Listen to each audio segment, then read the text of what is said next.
வணக்கம். இது நியூஸ் 8 தமிழ்நாடு செய்திகளை தொகுத்து வழங்குவதற்காக நான் பாலவேல் சக்கரவர்த்தி. செய்திகளை விரிவாக பார்ப்பதற்கு முன்னர் முதலில் தலைப்புச் செய்திகளை பார்க்கலாம். திமுக ஒருங்கிணைப்பு குழுவுடன் முதலமைச்சர் மு க ஸ்டாலின் ஆலோசனை. கட்சி வளர்ச்சி பணிகள் குறித்தும் தேர்தல் பணிகள் குறித்தும் கேட்டறிந்தார். என் பேச்சை யாராலும் கட்டுப்படுத்த முடியாது என பிரதமர் நரேந்திர மோடி பேட்டி. எதிர்க்கட்சிகள் கசப்பை மறந்து ஒன்றிணைந்து செயல்பட அழைப்பு. அரசியலில் இருக்க வேண்டுமா என எண்ணியதுண்டு. கோவையில் நடைபெற்ற நிகழ்ச்சியில் தமிழ்நாடு பாஜக தலைவர் அண்ணாமலை பேச்சு. முறைகேடுகள் நடைபெறுவதால் நீட் தேர்வை ரத்து செய்ய வேண்டும். மக்களவையில் திமுக உறுப்பினர் கலாநிதி வீராசாமி வலியுறுத்தல். There is no proposal to scrap the NEET UG examination. We probably should write it on their deathbed, sir. We should write it on the students' deathbed that the government is saying that we have no proposal to scrap this things. Sir, I request that this government should scrap NEET. பணம் இருந்தால் தேர்வையே விலைக்கு வாங்கலாம் என்ற நிலை உள்ளதாக மக்களவையில் ராகுல் காந்தி வேதனை. இந்திய போட்டித் தேர்வு முறையே மோசடியானது என சாடல்.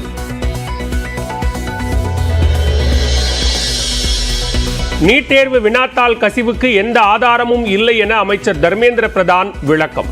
2010 காங்கிரஸ் அரசே நீட் தேர்வை கொண்டு வந்ததாகவும் மக்களவையில் பேச்சு.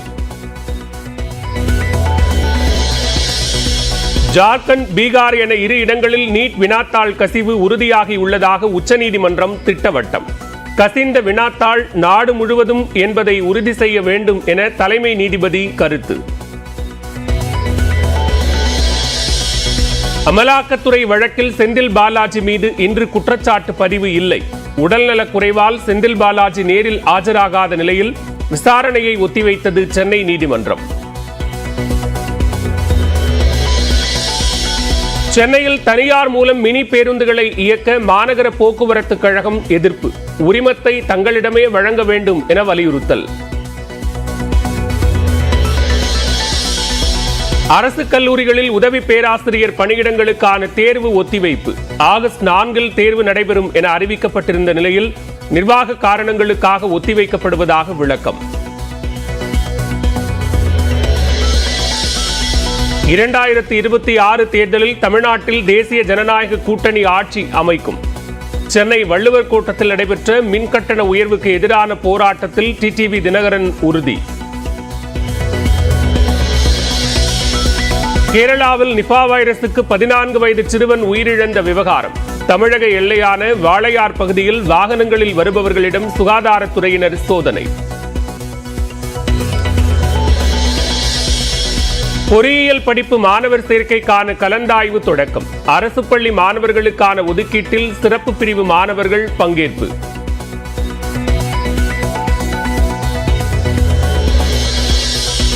தமிழகத்தில் கள் விற்பனைக்கு விதித்த தடையை நீக்குவது குறித்து ஏன் மறுபரிசீலனை செய்யக்கூடாது? ஜூலை 29 விளக்கம் அளிக்க தமிழ்நாடு அரசுக்கு சென்னை உயர்நீதிமன்றம் உத்தரவு.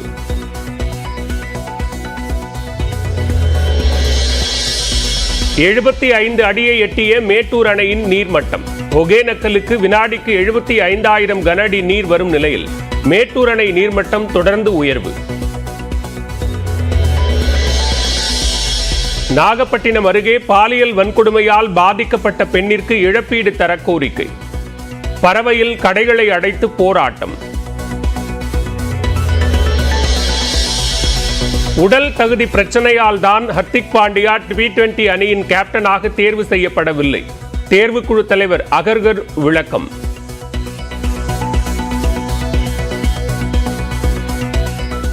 கேரளாவில் நிபா வைரசுக்கு 14 வயது சிறுவன் பலியானதை தொடர்ந்து தமிழக கேரள எல்லைப் பகுதியில் சுகாதாரத்துறையினர் சோதனையில் ஈடுபட்டுள்ளனர். கேரள மாநிலம் மலப்புரத்தைச் சேர்ந்த 14 வயது சிறுவன் காய்ச்சல் காரணமாக கடந்த 12ஆம் தேதி தனியார் மருத்துவமனையில் சிகிச்சைக்காக சேர்க்கப்பட்டார். பின்னர் கடந்த 15ஆம் தேதி பெரிந்தல மன்னாவில் உள்ள தனியார் மருத்துவமனைக்கு மேல் சிகிச்சைக்காக அனுப்பி வைக்கப்பட்டார்.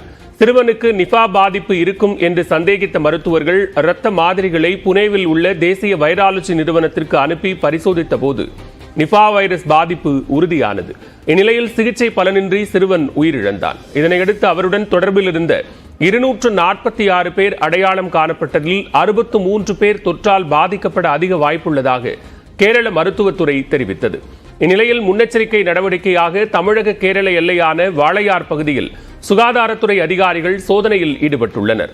கேரளாவிலிருந்து வரும் மக்களுக்கு காய்ச்சல், சளி பாதிப்பு உள்ளதா என்று ஆய்வு செய்த பின்னரே தமிழகத்திற்குள் அனுமதிக்கப்படுகின்றனர்.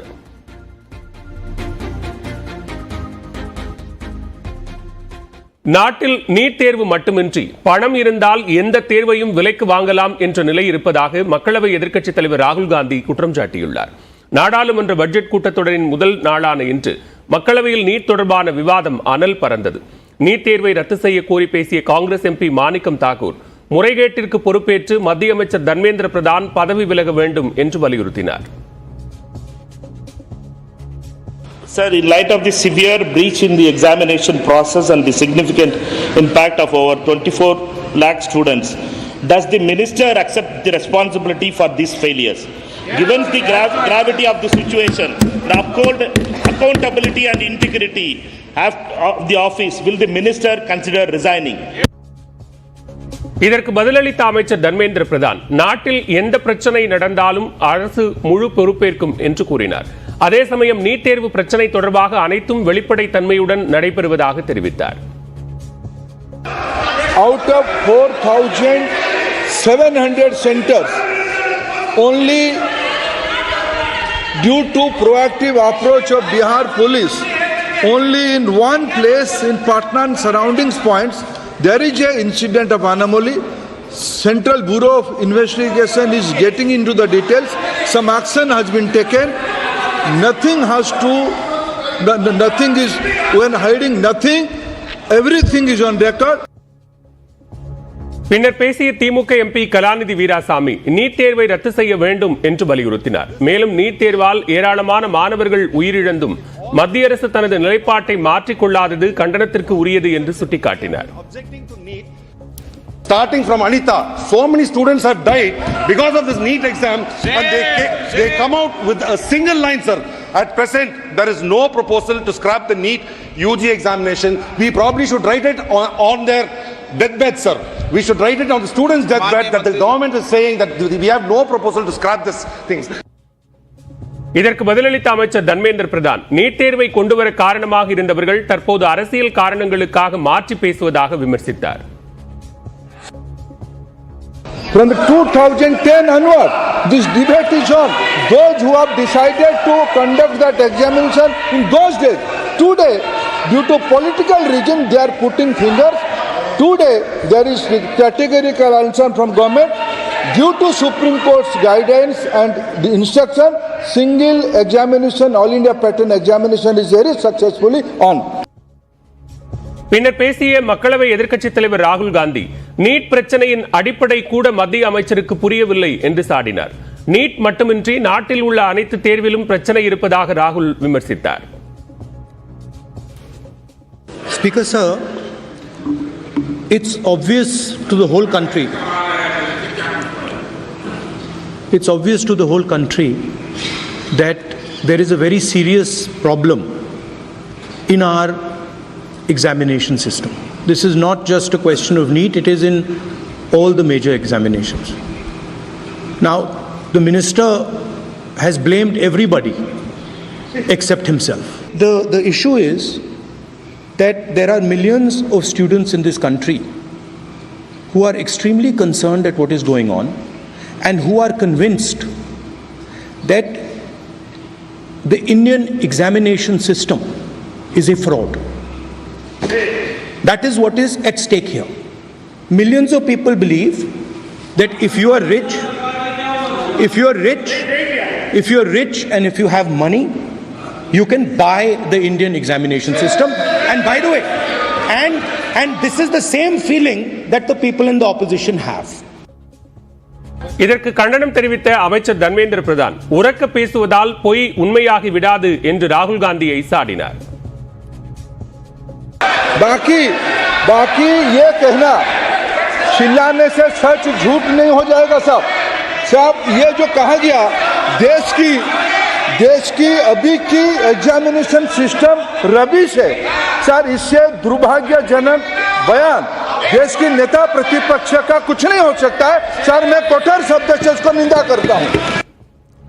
அமெரிக்க அதிபர் தேர்தலில் இருந்து விலகுவதாக அதிபர் ஜோ பைடன் அறிவித்துள்ளார். மேலும் ஜனநாயக கட்சியின் வேட்பாளர்